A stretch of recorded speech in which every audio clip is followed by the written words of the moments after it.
Welcome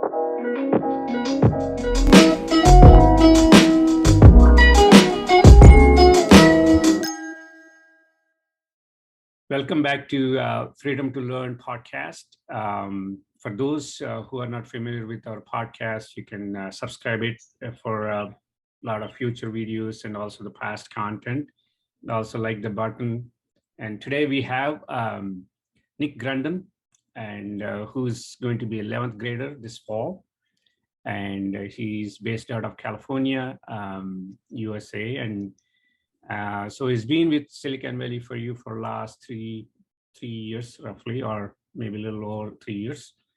And so we are going to talk to him about his experiences and overall how he has been doing with technology and also in school. So welcome, Nick. Yeah, hi. Yeah, so for the viewers, why don't you tell about yourself and also just say, what brings you to, coding slash interest into technologies? Yeah, so I've been, I started coding when I was 10. I'm not exactly sure what gave me the interest. I think I just was always on the computer watching YouTube, like gaming videos. And then at some point I just wanted to learn how to code. And I remember when I was 10, I was like Googling or YouTubing how to code. At the time, I didn't realize that there were different languages that I have to learn. And yeah, eventually I settled on I found a C++ series on coding. And I followed that, and that was my kind of first experience into coding. Yeah, that's fantastic. So I know, we talked about it in the past. So you also have a passion for 3D printing. So we talked about, in fact, I have the video of the car you made using 3D printing. So why don't you talk about it? I know, things are, let's say, happening technology nowadays with all the metaverse and everything. So I'm just talk about how you got interested into 3D and what you're doing with it in the recent past. Yeah, so I believe I got into 3D, I think because I wanted to learn how to make games. So there's a 3D game engine called Unity, and I watched tutorials on that. And I think from that, I went into using Blender, which is a software for 3D. And then just over the years, just my learning method when I'm like self-teaching myself something is I follow a bunch of like YouTubers that make content on like Blender, and then just watching those over and over, not over and over, but watching any new videos that come out, that will build up an interest for me and build up a knowledge for me. Yeah, I mean, Blender is obviously one of the most popular ones out there. It's a commercial open source tool a lot of companies use. In fact, we work with one of the companies. I forget the name right now. They are based out of San Francisco. They use Blender. They're one of the commercial 3D printing companies. And there are a lot of other software. I believe Tinkercad. I believe I'm pretty sure you know them. Yeah. Those are all for youngsters to get into 3D. But Blender is definitely open source. I guarantee you, knowing and learning Blender is going to pay you off. As you know very well, Facebook made this whole metaverse popular. It was there before. A lot of companies are working on metaverse, just so you know. NVIDIA is doing a lot of things. Tons of companies are working on metaverse, but Facebook made it popular for average person because of the announcement. And so that your 3D passion potentially can lead into good things as time goes on, and they use extensively, obviously, 3D. So are you paying attention to what's happening with this whole metaverse, or not quite? So I'm not exactly sure specifically on the metaverse and what that's all about, but I know with just VR in general, I've been following VR for a while now. I think one of the things I wanted to do with Unity was make VR games. Right. I even have a VR headset. but yeah, I followed VR technology for a while now. If you want to know a little bit more on that front, you should talk to Akil. He's been doing a lot of research. You can ping him and pick his brains. He's also fascinated with this whole 3D thing and fairly obsessed. He has been reading quite a bit. And he believes that there are a lot of new things that are going to come out are going to be based on 3D, which is, so the VR has the component of 3D. I mean, from outside, right? When you look at these devices or technologies, you can't tell, but you can imagine that there is a 3D component in everything you're talking about here, whether it's VR or metaverse or the basically they want to bring the experience of a person getting immersed into whatever they're doing. Right now, it's like a 2D. You type it something, another person reads it, and things like that. So whereas with the 3D experience, you're not just texting and other person reading. It's your communication is a lot more effective uh, by being apart from the other person on the other side of the world. Um, so the experience we are having right now is the best example of 3D, 2D, right? So 3D is, I can potentially invite you and sit in my office right now, Yeah. and vice versa. Maybe I can sit there without being there. So yeah, I think, in my humble opinion, I would suggest you to dig deep and talk to Akil, and I'll be more than happy to help you out if you need some help, because we are partnering with a lot of companies. We are looking into video gaming as well as metaverse companies to partner with us to bring those programs to our youth. So I will keep you posted. Anyway, you're one of our guys on the top of the list when it comes to 3D. So I'll keep you posted. But if you have any questions, meanwhile, feel free to reach out to us. So having said that, so now that you are going to be in 11th grade, I know you have a little bit of time. So have you ever thought about what you want to do in college, things like that, or it's too early for you? It's mostly too early. I haven't thought about college or my future too much yet. I should, but It's all right. No, I think yeah. So it's fine. No, I generally ask because you and I and your dad, we spoke some time back. Unfortunately, I'm not going to get into that right now, but it's a burning topic for all the parents out here. And at times, I feel that parents are a little paranoid about this whole thing. And yeah, yeah, it is what it is. That's a topic for another day. We can do another podcast on that. yeah. So I have a lot of content on that. I have strong opinions too. I think I shared some of them with you and your dad. Um, so, but do you have any sense of, hey, you know what? When everything's said and done, this is what I want to do, regardless of what I do in college and things like that. Do you have any, rough thoughts in your mind? Uh, well, when it just comes to like the sectors of like what I want to get into, I think I can do well in anything related to like coding or technology, engineering. I've always been good at engineering as well. Right now I'm kind of in a phase where I'm really interested in like space flight and just regular flight. So any of that stuff too, I can get into anything with that. But like I feel like I got a lot of different options that I can choose from when it comes to it. Yeah. So, so see, one thing is that I spoke to your dad on multiple occasions, one-on-one basis, and also we spoke all three. I mean, I'm going to be very honest. You have obviously talents. You're a talented guy. Period. I'm not just saying it.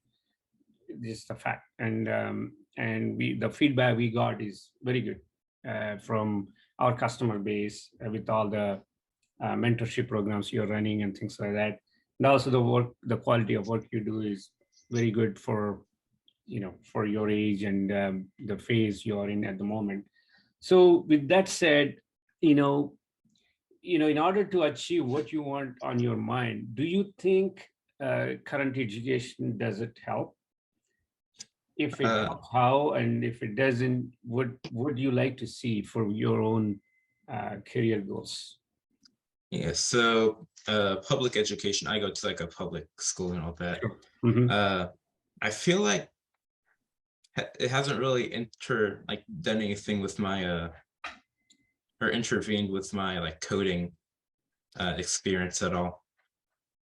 Like other than it's taught me the basics of math and all that, and going forward it's going to teach me more math and stuff I'm interested in.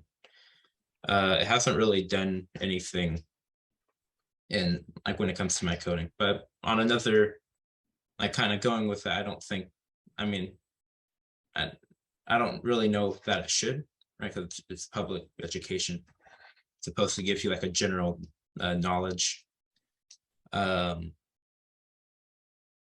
but I mean, I Yeah. guess it should be, it can start to get more geared towards like the future with like coding industries and all that. I know it's starting to do that.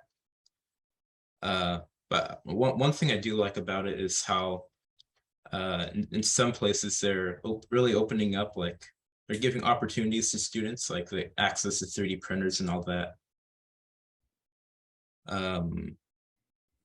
But yeah, really, Yeah.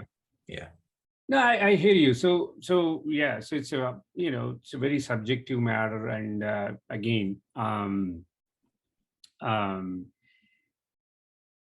mean, it all depends on how you perceive. At the end of the day, what I'm preaching to all the people that I come across is, you know, it is what it is. It's not going to change. You have to elevate yourself to maneuver your things yeah, to reach your career goals. And otherwise, in other words, if you expect and relax that, this system is going to take care of what I want, that may or may not happen. It won't happen, in my humble opinion.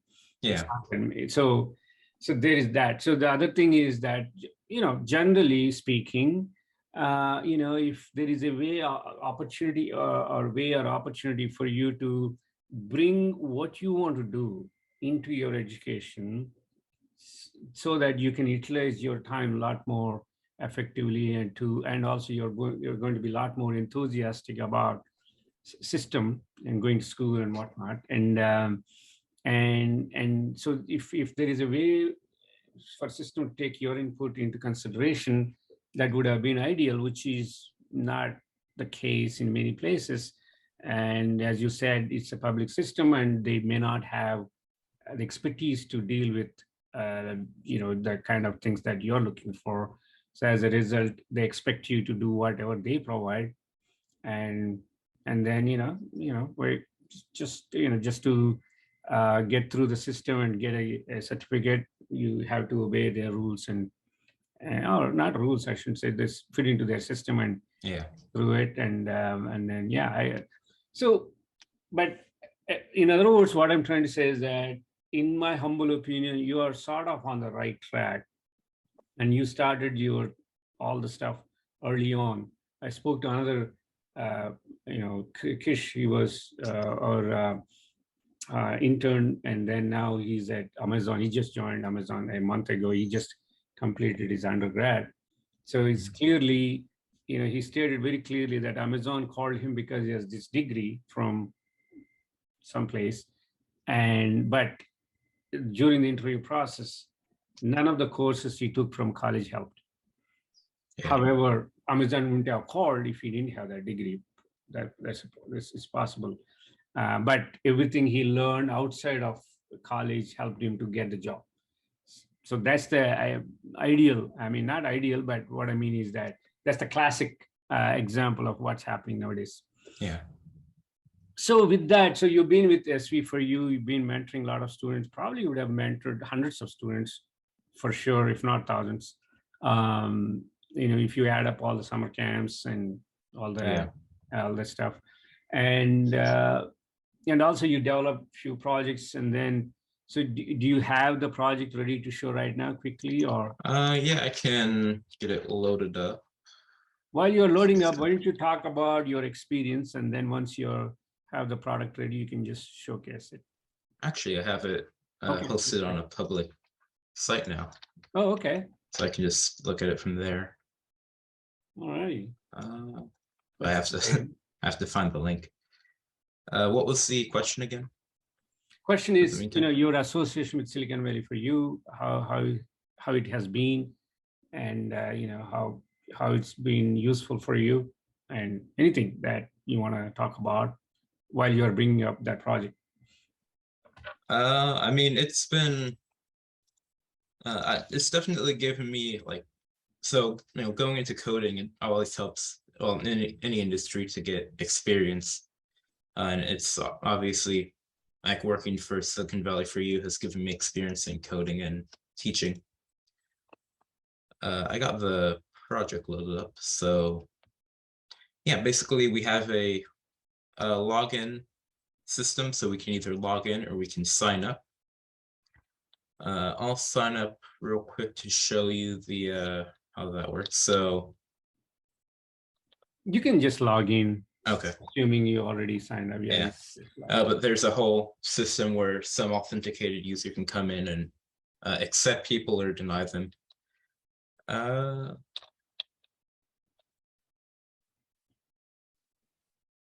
have to remember my password. I think it's that. Yeah. So from here, you can choose your language. And then from there, we can like look through all the content it gives us, and we can like look at like a part of a language's best practices, their syntax and usage. Yeah, for the viewers who, just to set the stage, this web portal is developed by Nikolas that shows for each programming language the best practices for the industry people.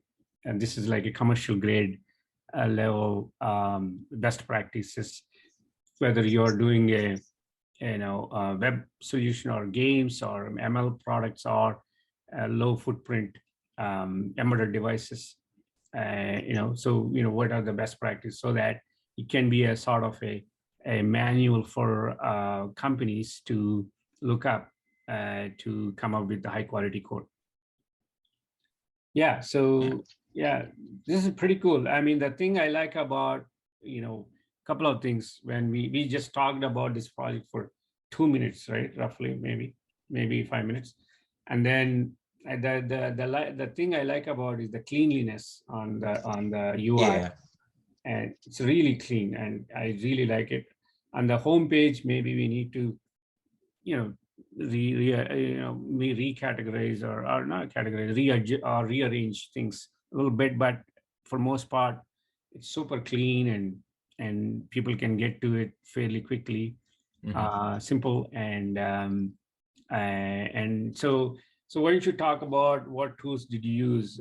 Is it, is it Ionic? Go ahead. Yeah, so I'll kind of go through like the process of making any web app, including this one. So I always start with like getting explained to about what the project entails, and I'll do research on like if I'm using any technologies like Firebase, or like if I use Three.js for one, I'll make a demo project and just play around, learn how to use that. In this case, we just used Firebase. Then the next thing I always do is I want to use Figma to make a thing. Let me make it. Find it here. Figma. I always use Figma to make a UI design, and that's really important. I think a lot of people, even I early on, overlooked it, but I think it's really important that you make a UI design on something like Figma, where you're not constrained to do any design aspect, because when you do it here, just giving you that freedom is going to have you make the best looking design, while when you're like actually coding something, something UI related is going to be harder to do than something else, that looks uglier. So you're going to tend to just do the uglier thing just because it's easier. So without having that better looking thing goal in mind, you're going to go down a worse path.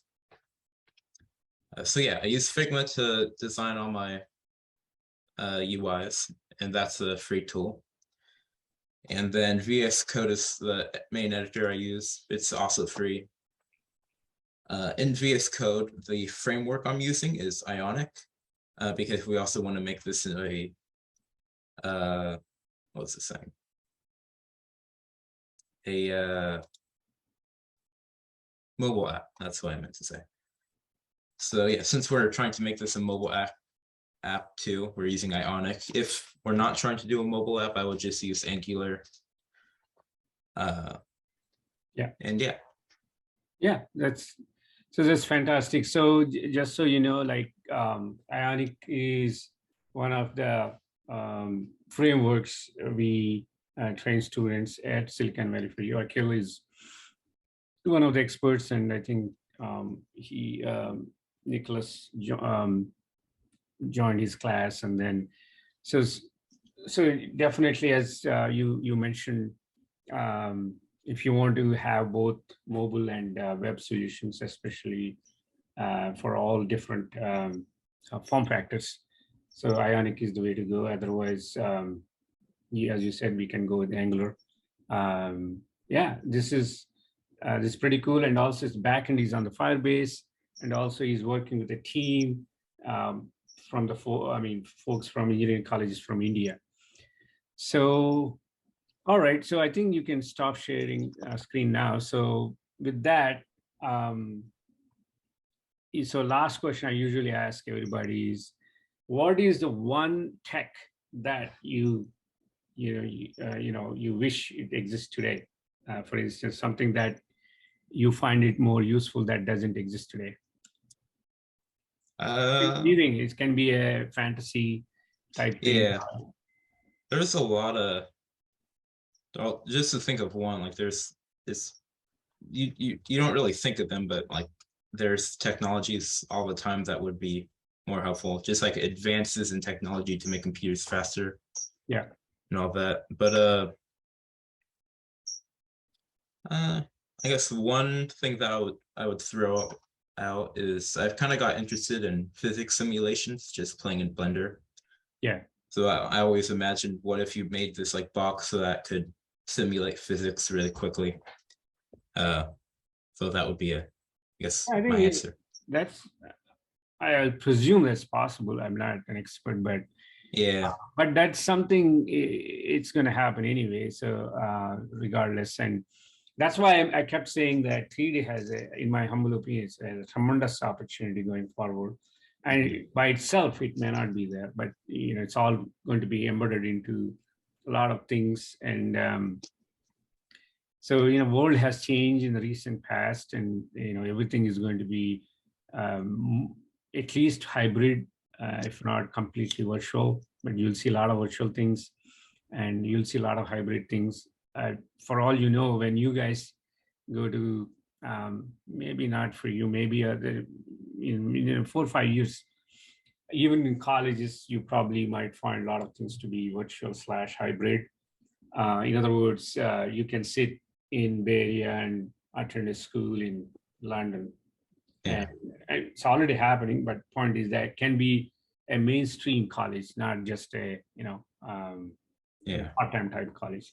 When those things happen, you're going to see a lot of AR, VR/3D type things. And I guarantee you one thing, in 5 years down the road, when you have a Zoom call like this, experience is going to be way different than what it is today. I guarantee you that.